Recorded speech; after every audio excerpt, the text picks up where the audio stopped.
Welcome back, fourth graders. Last time we were working on the Lemonade War, we read together this chapter 6 titled Underselling. This is a fairly long chapter. In fact, there was a lot of things that happened in chapter 6. We even got some additional characters in chapter 6.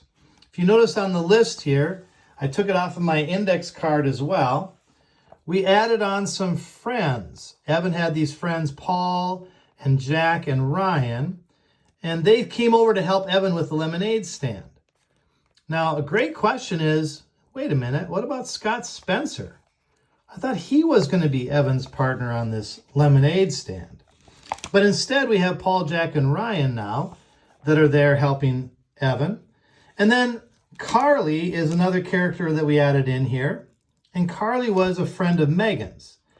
When Jesse went over to Megan's house to get her to do the lemonade stand for a second day, Carly was there.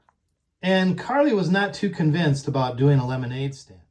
Here's the signs that Evan made for his lemonade stand. When Jesse came back in the garage at the end of the day, she found these.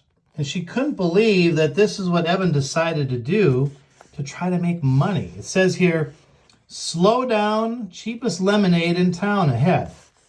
Yesterday's prices, today's lemonade. You won't believe your eyes. Icy cold lemonade, just 10 cents a cup. Well, Jessie was doing the math, and she knew that they made about 96 cups of lemonade from the cans that she had counted in the garbage. She knew that they had made at least that, 96 cups. And she did the math and she said, well, 10 cents times 96 cups, well, that would be $9.60. And remember, Evan had these 3 friends with him, so he has to split that with the 3 boys besides himself. And Jesse, being good at math, knew then that Scott would have made, or that Evan would have made only probably a couple dollars. That's how this title, Underselling, comes into this story. Remember, underselling, the definition says here, pricing the same goods for less than the competition. So both Evan and Jesse are selling the same goods. In other words, they're both selling lemonade. But Evan is underselling. Evan priced his lemonade to be a lot less than Jesse's lemonade. It turned out that Evan, with his 3 friends, actually came out ahead. Even though they were underselling, something else started to happen that benefited the 3 boys and Evan at their lemonade stand.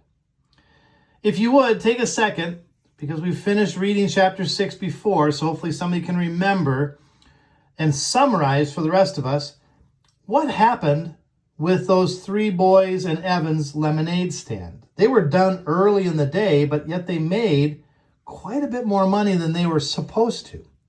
Why don't you pause for a second and see if you can remember what it was that started to happen. It had to do with the adults that started to come to the lemonade stand.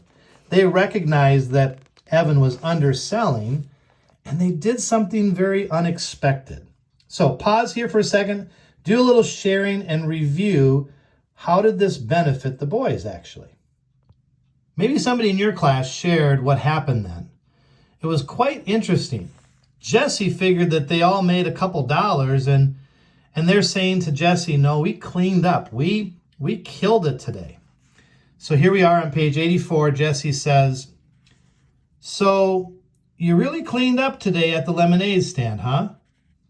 Yep, we sold out, said Evan. So what did you make, like $3, she asked. Actually, we made a ton. What was it, Paul? $45, said Paul. Jesse's mouth went slack. $45? There's no way, she said. Not at 10 cents a cup. Oh, just the little kids paid that, said Evan. The grown-ups They all gave us way more. That's too cheap, they said. It's such a hot day and you're working so hard. Here, take $1. Keep the change. It was crazy. Yeah, unreal, said Paul. They kept pushing all this money at us because they thought it was so sweet we were selling lemonade for $0.10. We made a killing. So here Jessie thought she was doing such a great thing by having this what's called value added. Value added is when you do something extra, such as a special feature or attractive packaging, something that makes people want your product more. And her idea was to have snacks.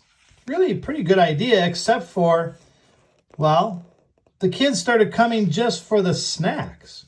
There were chips and pretzels, and the kids were eating all of the snacks but not buying the lemonade. In fact, she even asked some of the kids if they would want some lemonade, and they said that they were already full. I had too much already, 4 glasses. Well, here they were over at Evan's stand drinking all this lemonade and then coming back to Jessie's and eating her snacks, which she didn't make any money from her snacks. So it was kind of like a double whammy. Jessie had all these great plans. She knew how much she was going to make if she sold all the lemonade.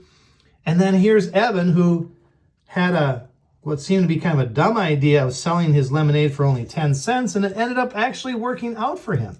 He made more than Jessie could have ever even imagined.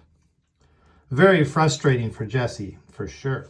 So this is where maybe your class wants to make a little prediction. Kind of like my class has been talking about who they think is going to win this lemonade war. We know how smart Jessie is and how good she is at math. And we also know that Evan has a way with people. So maybe you're making predictions right now. Maybe as a class you want to pause and talk about who do you think is going to end up winning this lemonade war? How is it going to end up?